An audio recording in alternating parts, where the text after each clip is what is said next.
What's up, guys? 2 minute warning's back. Sorry we started late. I'm under the weather, but football must go on. We have to give you guys your football fix during the postseason. You know what it is. We got Tim, we got Fogman back again, and we got the one and only Josh. What's going on, fellas?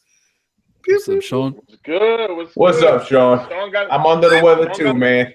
Don't feel bad. Well, yeah, starting off. We got a good show for you guys. I guess Tim, Josh, take it away. Let's go. it's the off season flu, I guess, huh? Yeah, The off yeah. season flu. All right. Oh man, we are a couple of days from the NFL Combine. We are a couple of days from Yes, for sir. free agency. A lot of moves was done in these last few days. We're gonna start out talking about the players who got franchised and the players who didn't get franchised. I'm gonna start off with Jason Pierre-Paul, okay, for the New York Giants. And the Giants fans, please, I'm not trying to start no problem, no trouble. But the reason why I got to start with JPP was because he had made a video, the last game of his, I believe it was the last game of the season, in the locker room, stating that he will not play on the franchise tag. Now, when they tagged him, okay, it's smart business for the Giants because you're not letting a phenomenal player walk away for free. You shouldn't. I know a team is not going to give out two first round picks for him, but if they lower the cost and say, okay, listen, we'll lower to a second round pick, I think it's worth it because he's a great pass rusher. But the other thing that hits me is if the Giants want a long term deal, it's the same amount of money or more than his teammate Olivia Vernon. I think that's going to be a kind of a soap opera thing going into the offseason and see how the Giants did with that. Yeah, I guess I'll take a second dibs since it's my team we're talking about. Listen, this tag is solely on JPP for one reason only. It's to take him off the table for the rest of the 31 other teams to look at and take their little fork and knives and put it back in the napkin because we're going to try to work out a long-term deal with this guy. Right. I mean, you look at his stats, he performed well, and he's still showing that he's at the top of his game in the DE format. You compare it just like forced fumbles. He had 3 this season, he had 3 back in 14 before his little firecracker incident. And you look at the passes deflected, 8 compared to 6 and 6 the previous 2 seasons. Also the sacks, not in the double digits, but 7, which is very complimentary, especially when you're talking about the hurries that he gets along the other side with Vernon. And that's another reason I believe they got JPP. Want to wrap him up is because, let's be real. I mean, as a Giants fan, I'll say it. Olivier Vernon would be more exposed and more double teamed if there was nobody on that opposite side of him. If JPP goes, Right. life becomes more hellish for Vernon. So it was a must in my book. And now we play the waiting game to see, what happens with Hankins and another guy or two. So No, I agree. It was, they needed to do that. They needed. It's unfortunate for him because he is looking for a long-term deal, but at the end of the day, it satisfies what the Giants need. And hey, if he wants to stay a Giant and he wants to work it out, he'll work out. They'll find a way to negotiate it within the next year.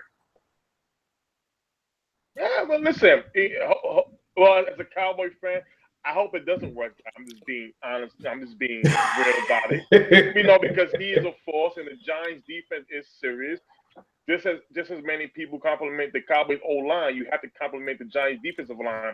I think it's like 2 matches, and it's crazy.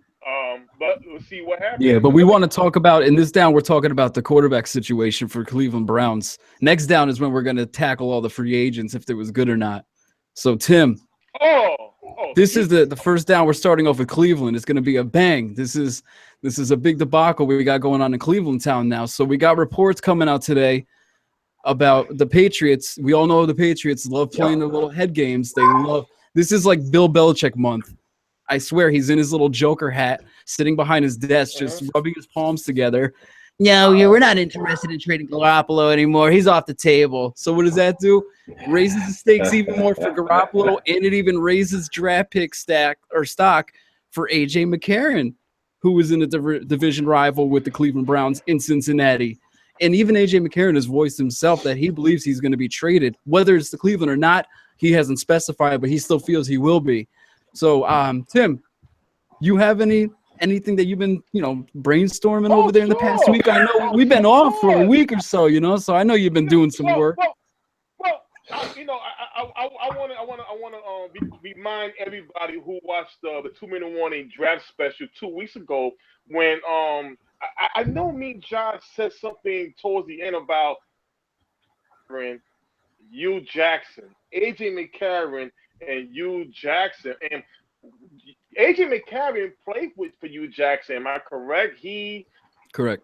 Came in and played in the playoffs when Andy Dalton got hurt. He had a good game, 212 yards, 1 touchdown, yet an interception, but he didn't lose a game. It was the discipline of the team, like Jeremy Hill fumbling, the defensive players want to not hold their composure. So, but here's my thing.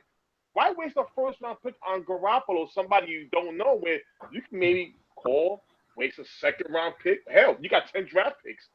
Maybe a third-round pick for AJ McCarron. He knows the system. He knows what to expect in Cleveland. Hugh Jackson, go for it. That's the best quarterback option, in my opinion, the Browns should do. Go after AJ McCarron. And I'm sure the Bengals would love to get a nice draft pick for that. Not a first-round pick, but a good second or third. I think it's fair. Well, I question that because you're sitting here talking about AJ McCarron. We've seen less of AJ McCarron than we have of Jimmy Garoppolo. So you're advocating on one end for AJ McCarron to be somebody that could go in there and do something or could possibly work the system as maybe a transitional quarterback, right? At best for Cleveland. Whereas Jimmy Garoppolo, we've seen what he could do in a good system, and we believe that. Well, at least I believe Hugh Jackson could put a good system together offensively in Cleveland. So why not go for the guy that can that actually has better talent than McCarron? I mean, really, put it out there. Who do you think we've watched videotape? Right. Who do you think watching the videotape is more talented, Garoppolo or McCarron? Well, I tell you this. I feel McCarron is great for Hugh Jackson because they've been together for at least 2 years. And no disrespect to the AFC East, Jimmy Garoppolo, the Patriots went 3-1 without Brady. Is it because Garoppolo's good, or is it because the teams you play were crappy and it's the AFC East? You're playing against nobodies in that division. I'm sorry. My thing is, I'd rather those first 3 teams that they played for weren't supposed to be or considered crappy when they played them. Okay, going into the season. So let's look. We're talking at the end of the season. We're looking at them. We're going, damn shit. But at the beginning of the season, Arizona was a Super Bowl contender, even in Vegas. So you're right, but again, I don't. Here's the thing. It's I compare it to. How can I compare it to? I compare it to. Okay, if basically you've been with 2 females, not me. I love you, honey. I'm just saying. Let's say you've been with 2 females, right?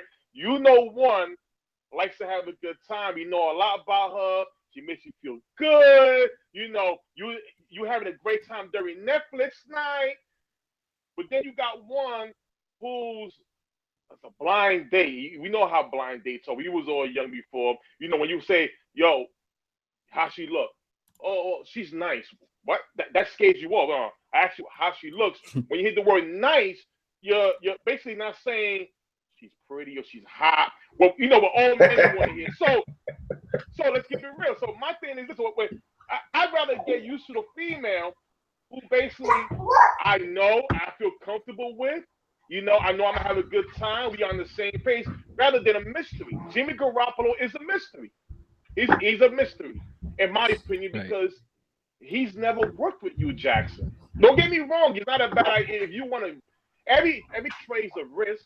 Every move you make is a risk. I'm not saying if they traded for AJ McCarron that it's going to work out gratefully. No, I'm not saying Right. that. But I feel with the same thing Parcells always did when he rebuilt the team. He's always took at least 4 or 5 veterans with him who knew it. It's like spreading the germ, spread the Parcells germ. If you do it the Parcells way, and these 4 guys spread it to the team, everybody will buy in. AJ McCarron knows you Jackson's way, and he able to go over there and do what he need to do. The way I look at it is because Cleveland is such a steaming pile of they've shown time in and time out countless years that they're incompetent of being able to draft a quarterback that can just even stay on the field for a full 16 in the past 17 years. It's been atrocious ever since Vinny Testaverde and Bernie Kosar pretty much left Cleveland. In my opinion, because of that fact that Cleveland hasn't shown that they can evaluate the quarterback talent in the draft, that kind of leans me to believe that they probably should either look at a Garoppolo or a McCarron. And I understand it's kind of scary because of the small sample size. But if you compare him to Osweiler when he got his big deal, Osweiler really didn't play that well to begin with either when he was in Denver. And then he was throwing that whole big bucket of money in Houston. And I honestly think that Garoppolo and McCarron both, when they were given their limited opportunities, the 3 or 4 games that each of them had, played a lot better than we've seen from Osweiler when he was in Denver before he got his payday. And what you're basically trading for, this is the beautiful part of supply and demand in the NFL. When you got a draft class that's coming in and NFL scouts and a bunch of expert analysis are saying that, this is one of the weakest QB classes we've seen in some time. Even one of the best QBs in this class may get drafted in the 5th or 6th round just because of an injury. I mean, it's going to be such a circus this year. We're going to look back on it and just laugh at probably how bad it was. And I really don't – I honestly don't know how many QBs are going to survive out of this class. But when you look at McCarron and you look at Garoppolo, you're basically looking at the experience they've had so far. It's not that they're standing on the beach still. They're pretty much already, in the water, in the ocean, with the water up to their chest, I guess you could say, as an analogy, with their experience in the NFL. So I think that's what Cleveland needs. They've shown time in and time out. They can't get a beginner right now. It doesn't work out for them in Cleveland. Get someone that's a little bit more experienced, someone that actually shows promise, not a Josh McCown, not a Colt McCoy, not a Brady Quinn, not a Brian Hoyer, not these little bridge gap duct tape kind of project quarterbacks that you think can excel. Grab someone that actually shows some promise and some poise, and people that have actually shown that Jimmy Garoppolo was actually one of the best players in that Miami-New England game earlier last year in the first half of the game. He showed he can control a game, and he didn't have huge, pieces besides, maybe Martellus Bennett and Edelman. I mean, that's really what he's working with over there in New England. It's not like he has a Julio or anything. So that's my opinion. I believe they should go ahead and give up a first for either McCarron or Garoppolo. In my opinion, if you had to pick or choose one or the other, it might pay off that Hugh Jackson and McCarron have that relationship from back in 15 when he was an OC. That may be the only selling point. But I like Garoppolo too because he's worked for the hardest damn coach in the league. We know he can survive, so we know he has a good work ethic and everything, so that's not out of the question. Well, another thing too is like with former Patriots, like I know Brian Emperor from 2 Minute Warning, he had a good point stating that Mallet, Castle, basically former backup quarterback from Tom Brady, they failed going other places, and they went to teams that are coming up rebuilding. So but Tim, Matt Castle took the Kansas City Chiefs to the playoffs, had a Pro Bowl year one season with Kansas City. But let's talk about other. Let's talk about the what's his name, Cobb from Philadelphia, who was highly coveted and went over to Arizona. So there's backup quarterbacks that have been praised, that have had a short lifespan. Hey, let's look at Matt Schaub and the deal that he got in Flynn. So it's not just New England quarterbacks. Let's let's not just judge New England in a biased perspective. Let's be objective about it. Well, what's the probability of them going for him, Tim, right? Probability. Oh, shit. Here we go. Probability. Wait. Hold on. Where's our Pee Wee Herman thing? Probability. Oh! Probability. No, but see, here's the thing, though. What I'm trying to say is this. Okay, all those quarterbacks went on to a new team with the fans and the ownership giving them high expectations. Oh, that's Tom Brady's backup. They have to be a good quarterback. And see, here's the thing. That what I'm trying to say is this. Okay, Garoppolo will fall in the same category just like that. This is why I just feel personally, Hugh Jackson needs to go with what he knows. That's the best. Because here's the thing: if it fails, it's much better than you try something that you know, then you gave up a lot of picks for something you don't know. Because I'm gonna keep it real. It's the Patriots. They are a great team. Their fullback could look so nice on that team. He go on another team, he's average. It's just the Patriots. And you go to different places, it's gonna happen. And let's keep it real. Let's put AJ McCarron. Yeah, I'll put Jimmy Garoppolo against the quarterbacks in this year's draft. Not good. You got some fans saying, well, if Dak Prescott can do it, they can. Now, here's the thing. Name me one NFL team in the top 5 of the NFL draft this year is only picking the top 5 because of injuries, and they're really a good team. None of them. Every one of them is rebuilding. But Dak Prescott, he had a Pro Bowl running back, probably the best O-line in football, a Pro Bowl wide receiver, a former QB head coach. Yeah, I mean, let's keep it real. He was surrounded to do good. None of these quarterbacks in the top who go in the top 5 are going to be surrounded with a good situation. With so much great talent.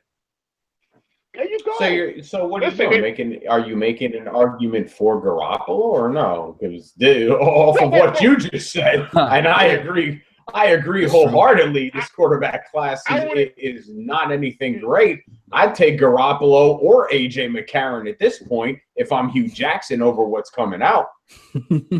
I mean, I'll do this. I'll take Harris because I know him, and if that isn't, and if you want to go Garoppolo, that's to me that'd be the best second option. That'd be the best second option. Fair enough. Works for me. Josh, we can stay on. If you guys want to stay on quarterbacks, we have Mike Glennon. Now is being linked to the New York Jets or Chicago Bears, and I love the idea because Mike Glennon really only had he barely played. He was more of a backup situation, but when he played, he was decent. He was pretty good, and some thought that he could have been a starter. When some teams wanted to trade it for him in Tampa won their second-round pick. I think personally for the New York Jets or Chicago Bears, whichever team grabs them, it's a good situation, especially if you draft a young quarterback who's going to sit and wait. You have a nice 26-year-old quarterback with experience that could play. They can hold down the fork until that young quarterback is ready. Here's my problem with Mike Glennon. Quarterbacks who, and it's a crazy statistic, but quarterbacks who are 6'6" or taller in the NFL have failed. He's 6'7". The only he's like the same weight as me at 5'10", 225. Yeah, exactly. He's really thin. He's Kevin Durant thin at this point. And the only guy that has had success was Joe Flacco. And let's be frank and honest about Flacco. His regular season statistics. Thank God he's played with the coach he's played and the teams he's played on because he's garbage. Right. So Mike Glennon, just on height alone, he's at a disadvantage. And then you look at the fact that, he wasn't able to do anything that was eye-popping or catching when you saw him. Even though he started and he played decent, why would you want decent? Right. Especially if you're the Jets, you've got decent on your bench. Your whole team of quarterbacks right now is full of decent or crap. And you want to add one more decent, possibly crap to the bench? Jesus Christ. I mean, let's celebrate mediocrity and bring as much average in as possible. Yeah, I mean, you're exactly right, Fox. You go to Payless and buy 3 Birkenstock sandals, they're not going to turn into Jordan flip-flops. It's They're comfortable. They're comfortable. I was just looking at his PFR too to just verify, because I was just the eye test alone. When I watched him play in Tampa, when he had the 13 games going in 13 or so, yeah, he looked okay when he was doing his dinks and dunks and his little screen passes and a little over the middles to his running backs and slot receivers. But the eye test just showed that he gets a little rattled when he gets hit. He gets in a little panic. His vision doesn't seem that great. And then when he does get rattled and he's rushed, he just overthrows and makes inaccurate passes. And I feel like, yeah, you're basically getting the same thing you already have. If you're going to do that, why don't you just put Bryce Petty out there and put Glennon on the back of his jersey to make you feel better? You're going to get the same results. He's just going to be a little shorter. But I'll say this. I'll say this. Oh, shit. With Mike Glennon, let's be serious though. Who did he have over there? He didn't have Evans. He didn't have Evans yet. He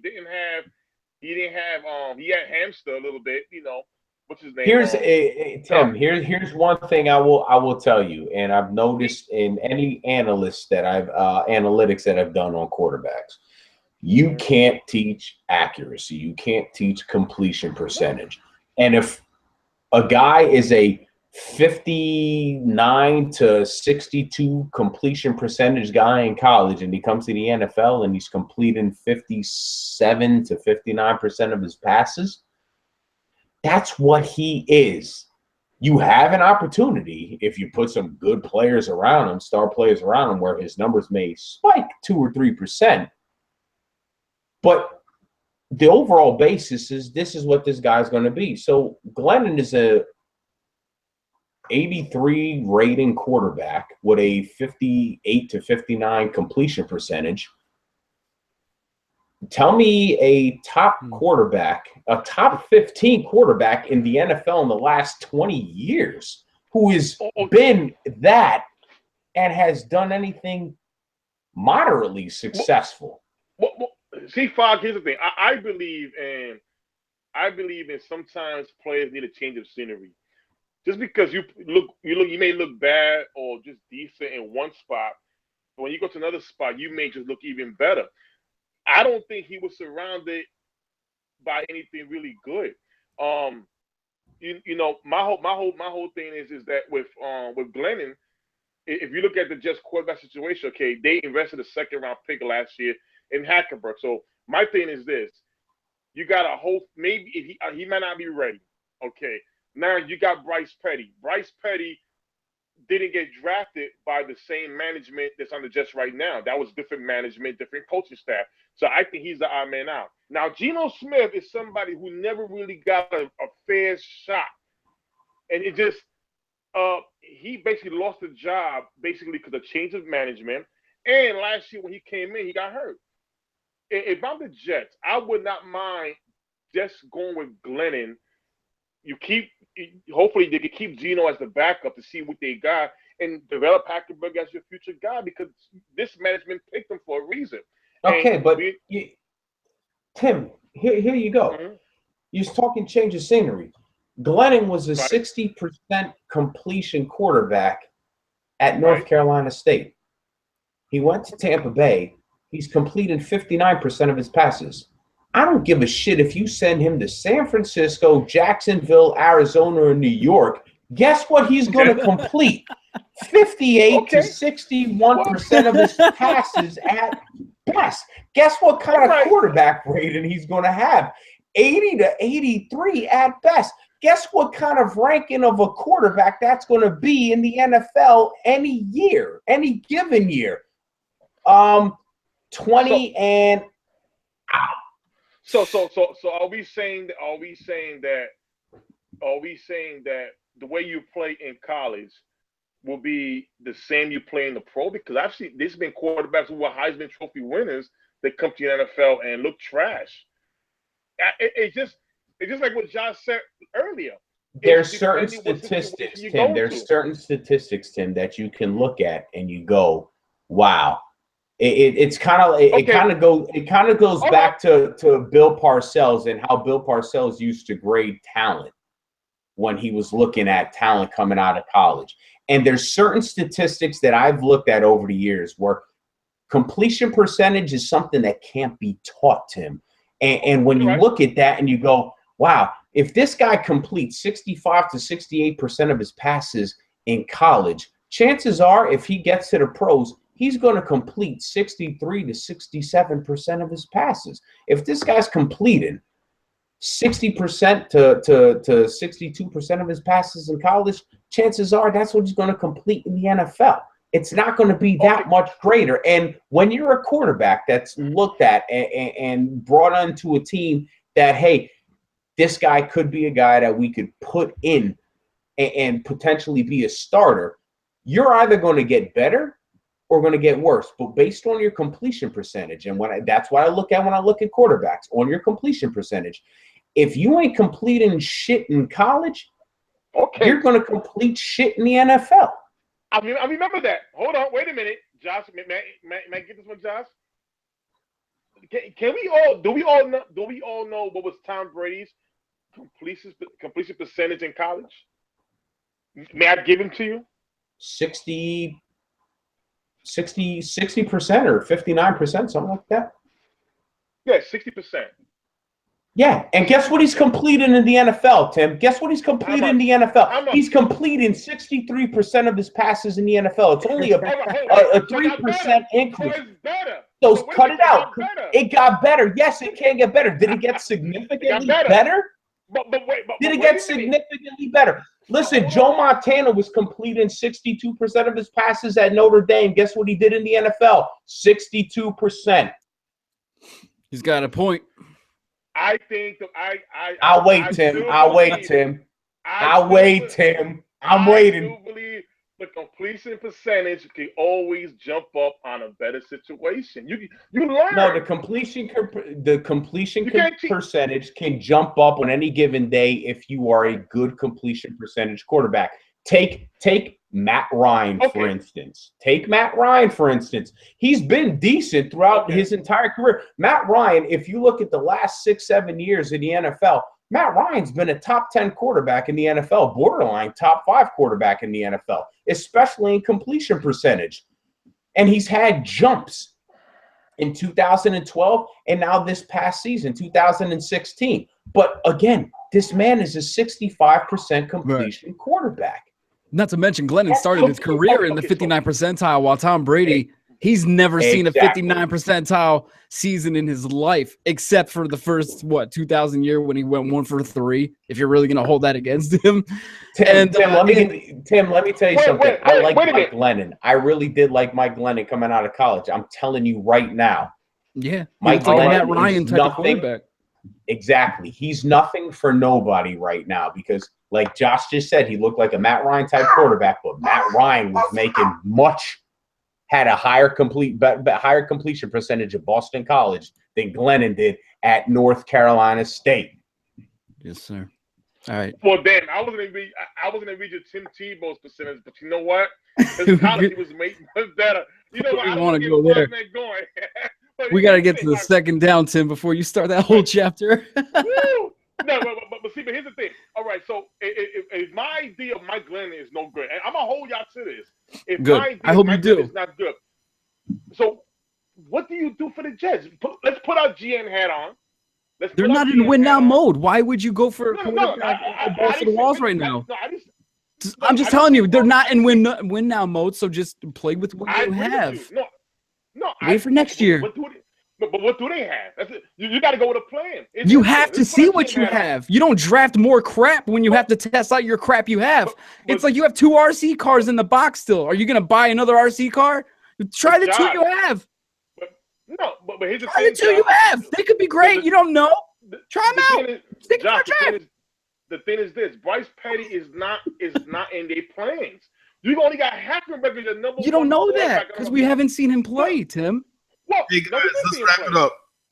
We saw him play. We saw him play, and it was not. We're gonna bump this video again in 7 months, Tim, and we're gonna see exactly what's going on. But here's the thing: if Mike Glenn is not the answer, and you're the Jets GM, what quarterback are you targeting for the Jets this year? Right now, you're not targeting a quarterback. You're building from the inside out. You're building the offensive line. You're building the defensive line.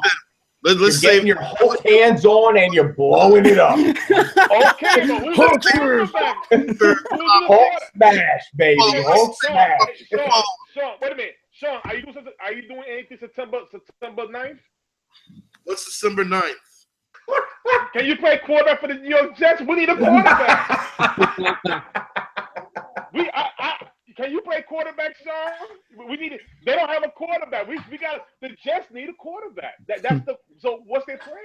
Well, let's save that for a follow-up episode, Tim. Well, we get you guys back. And Trisha knows what their plan is, right? Watch Mike Glenn shock the whole world. Watch him shock the whole world. Go to Pro Bowl.